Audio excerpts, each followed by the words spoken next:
Music Interviews Corner. Hello from ROCKHARZ 2026, Music Interview Corner, collaboration with ROCKHARZ, and I have for you Kreator, and I'm here with Sami. Hello everybody, nice to be here at ROCKHARZ. And Fred. Hello everybody, nice to be here at ROCKHARZ. I'm trying to just copy what you just said. I know, that's why I wanted both of you, because it's always so funny then. You want us to copy each other? Okay, cool. All right. Yeah, today you got to talk more. Last time we talked with the whole band, now I have only you two, that's really cool. Lucky you. Yeah, so, where do we start? So, I had a lot of questions for Venter and Miller. No, that was a joke, but... They're here somewhere. You are not the founding members, but what did you think about Kreator before you joined the band? I think I was like a pretty young kid when I heard their music the first time, and I always loved the energy behind it, and like cool band from Germany. That's all I thought back then. I never thought that I would one day be playing guitar for them, but it just happened accidentally, which is nice. No, very nice also for the band. How was it for you? I was trying to remember exactly what he said to repeat it, but... Great! I would love that. Can you do it with a French accent? And you do a Finnish accent? And I do strong German accent. Yeah, no, I forgot what you said. But yeah, basically the same thing. Of course, I knew of the band very well. And same thing, I didn't expect I would be playing bass in the band. So here I am. And yeah, I mean, it's great. It's a great band. But am I allowed to say that now that I play in the band? I don't know. Am I? Definitely. Yeah. Okay. It's an amazing. If it's the truth, it's the truth. It is the truth. Yeah. Yes. Yeah. Maybe I ask you first, Sami, because oh my God. Okay, I'll let you know when it's your turn. So okay, you can close your eyes if you feel like it. So you live kind of between two worlds. You're Finnish and you spend a lot of your career and your life in Finland and in Germany. And I would say Finnish metal also carries a lot of melancholia in Finnish. Yeah. And German thrash metal, I would say, carries a lot of aggression and precision. Yeah. How do these two worlds influence you? Well, I guess it turns into aggressive melancholy then. But I mean, Kreator's music is not necessarily very melancholic. And when you think of Finnish metal, there's this kind of Slavic maybe influence of melancholy there. I was never such a big fan of that anyway. But I mean, there's a lot of great bands coming from both countries, I think. Yeah. And could you ever have imagined when you were a little boy in Finland that you one day would play in one of the most influential German bands of all time, and of course one of the most influential metal bands in the world? No, really. It was never like a planned thing. I mean, I lived in Germany for a couple of years in Berlin, like back in 94, 95, very long time ago. But then I didn't know these guys back then yet, so it was a different city. So like just accidents, basically. Like then later I spent some time in the Ruhrpott too, like making music. And then it just accidentally happened to happen like this somehow. Good. I love Stradivarius. Oh, good. That's it. Me too. Yeah, I was trying to follow what you guys were talking about. Love Stradivarius, and that's it. Oh yeah. But I have also a question for you, and it's also about power metal, because you have. Even before you joined Kreator, you had a pretty big career. Yes. Yeah, in a lot of different genres. In power metal with Dragon Force, but also death metal. You played so many different metal styles on a very high level. Yes. How is it for you now to be in Kreator? That's cool.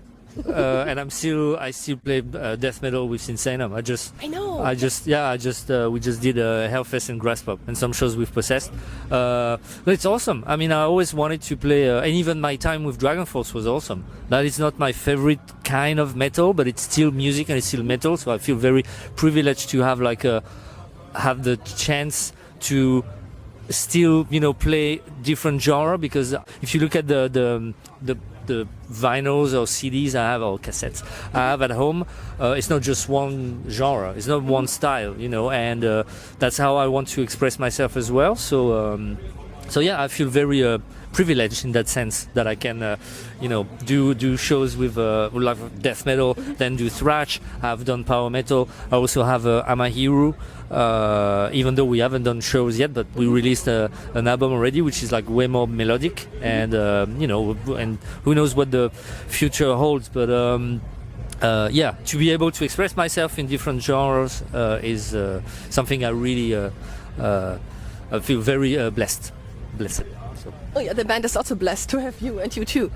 But yeah, I love power metal actually. It's kind of my favorite kind of metal. Aha. Yeah, and I heard a story that in the past Herman Lee said about you that he was kind of scared of bringing you in the band because you're also such a good guitar player. Scared is probably big of a word, but yeah, I mean at the time we knew each other because I was playing in a band called Heavenly, and I met Herman when they were still called Dragonheart.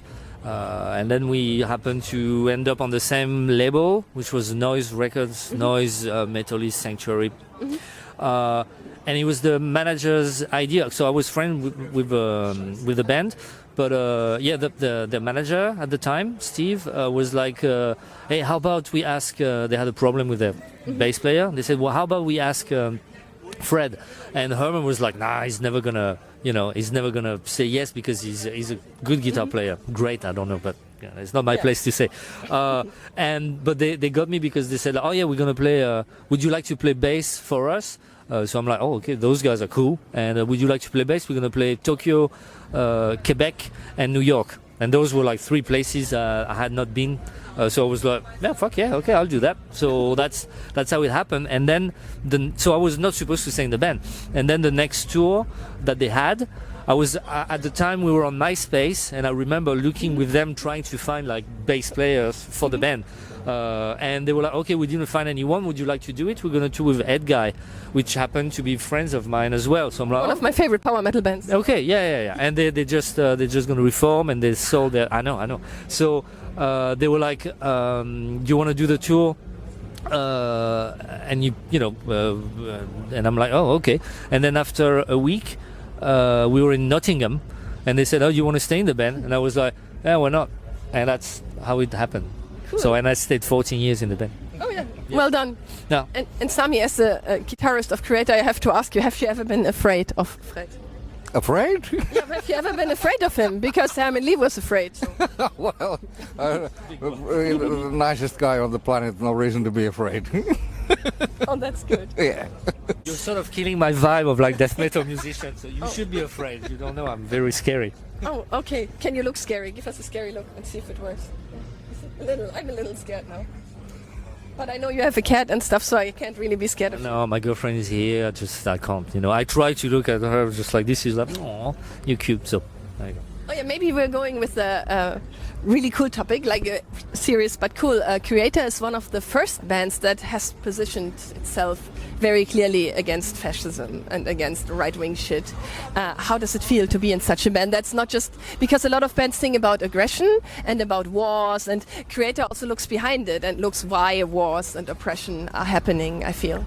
Well, that falls in line very much with my own political views since I'm very young, so I don't have anything against it, and it's also like politics and music. One could debate if they belong together or not, but especially in the past, like Mila has been bringing it forward very much, and I think that's cool. To have courage to say things like that.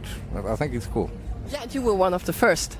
Yes, I believe. Well, yeah. I mean, okay, in a very like literal, like straightforward sense. Yes, and I like that. Yeah. No, just wondering. No. What is? About politics and about Kreator's clear stance against fascism. Yeah. No, I think like we talk about it sometimes. It should be a no-brainer to stand against fascism. It's so. But it's great that Mila's been vocal about it. You can see it also in the documentary movie that we released last year. You've got some like old shows, and it's just like, and yeah. And I think it's normal, but especially when you, as a musician, when you travel the world and you just like meet different cultures and different people, how can you be, so yeah, totally 100%. Yeah, that's true. And your music often is also Kreator's lyrics are about division and about humanity at its worst sometimes. Yeah. So does it still give you hope to see that music can bring people together? Like who wants to? Oh, yeah. Sorry, it's his turn. I really hope it can. It's sometimes I feel that can you make such a big difference with music in today's world as people did, like, for example, in the 60s and the 70s. Maybe not quite as much, but still, it's possible to make a difference. Yeah, I hope so. It would be hard to say. Yeah. Please. And if not, at least give people like escapism. That's something that you at least should be able to, to go everywhere and just like give people escapism and just like entertain them. So, which is why you were saying before, just like one can debate if politics should be part of the music sometimes, or to have clear positions, because that's also like a platform. You've got a voice, and I think that's nice if you can express yourself. But at the same time, you've got like both, both arguments are valid. Like I know Alice Cooper, for example, is always like, entertainment, and that's what we're doing. So, yeah. That's what I personally want to do, is just like to give people escapism from the reality we live in. Mm-hmm. That's a pretty serious question. I know. Should we better go for comedy questions? Yeah, exactly. But maybe one more. Wait, I just want to see. Oh yeah, we still have time. Good. Because I didn't even ask you, tour manager, how much time we have. We're just going to do it until you. I know she looked at me. I was a little scared. But you have, that's what they say about you, Sami. We still have one guitar question for you, then we do comedy questions. So you can also, like, if you want, like, take a break. Bass, I know, but we talked about that. Yeah, but you are known for bringing emotion and heaviness together. People say that in your guitar playing, it's not just aggression, it's also emotional. Do you do that consciously, or did someone ever tell you that before? Well, that's a huge compliment. I mean, and of course, I music is emotions. Emotions is life. Like what more? I mean, that's of course. I think that's what every musician wants to do. I believe, and that's of course that's a huge compliment. Wow, I think I'm gonna blush. Oh my God! So then we turn to you again. Blushing. Oh yeah, you are, like after the sauna. And so now some comedy questions. You have a beautiful black cat that's called Akira, right? Yes, that's correct. Yeah, I know, because she's so cute. You sent me pictures. Yeah. So if Akira had to review your new album, Krushers of the World, what would she say? And would she have any complaints? Complaints? No. I mean, Akira likes music, and when I'm recording music, or even like either Kreator or like rehearsing Kreator or recording Sinsanum, Akira just comes around and just like falls asleep. So I'm sure she would say something like and then just and then chill, and bite me a little bit, because that's what she does. And do you think that cats like Akira can teach humans certain things, like resilience and independence and ignoring authority, that might be useful for a musician? I never thought about it that way, but yes, you learn from animals and their behavior, and I think you learn about yourself as well. I mean, observing my cat, like when she goes and hunts for mice, for example. It's a bit of cruelty involved, but that's interesting because she also brings mice as a gift. Also, how sometimes you're stressed and the cat can, realize that and behaves accordingly. So that forces you also to calm down. It is very interesting. Just any animal, it's always interesting. So what I'm trying to say is my cat is amazing. Oh, I'm sure she is. Yes, she's amazing. Yeah. And Sami, while we're doing fun stuff, it was in, I think, 2012. We were sitting in this little, super tiny club in Cologne, and you played there with the band Valtteri. Oh. And I asked about the story behind the band name, and you said that Valtteri, the author, put these poison mushrooms into alcohol and drank it, and that was really cool. Do you remember that? I do, and I believe that he wrote Sinuhe, the Egyptian, under that influence. Mm-hmm. But now that you mention Valtteri, I have to tell you all that on the 6th of August we're playing the Brutal Assault, and the Death Metal Symphony in Deep Sea will be performed with the Prague Bohemian Symphony Orchestra. Wonderful. Can you put me on the list? Of course. If you would have to play at the jazz festival next week, which songs of Kreator would still work?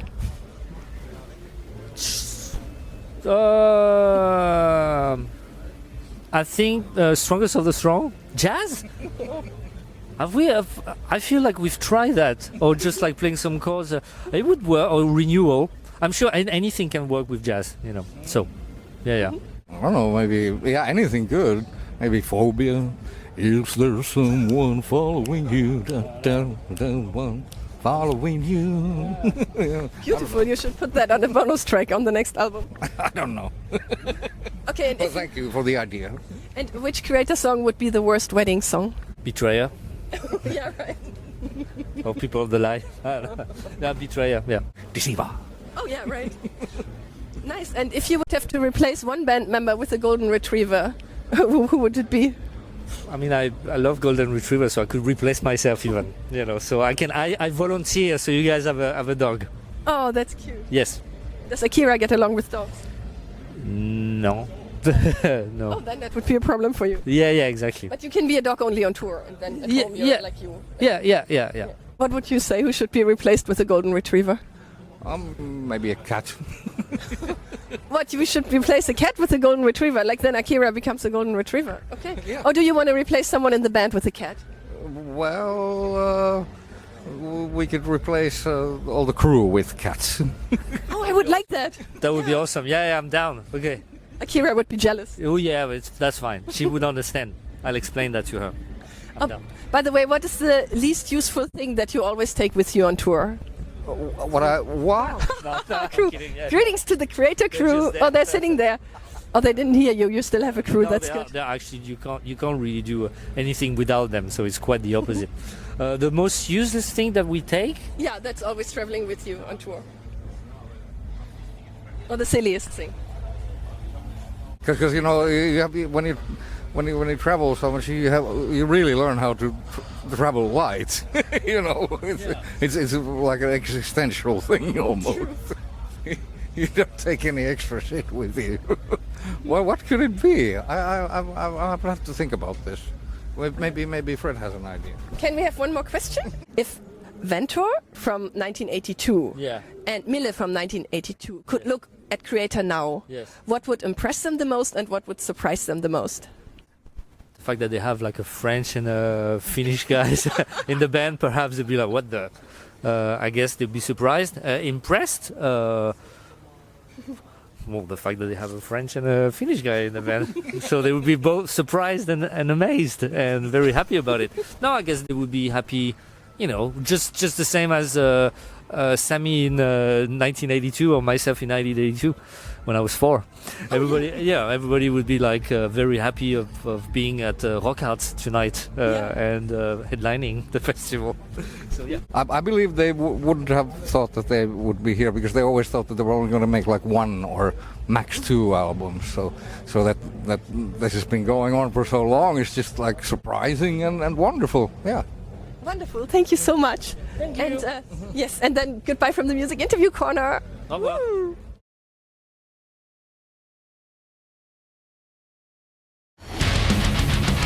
Music Interview Corner.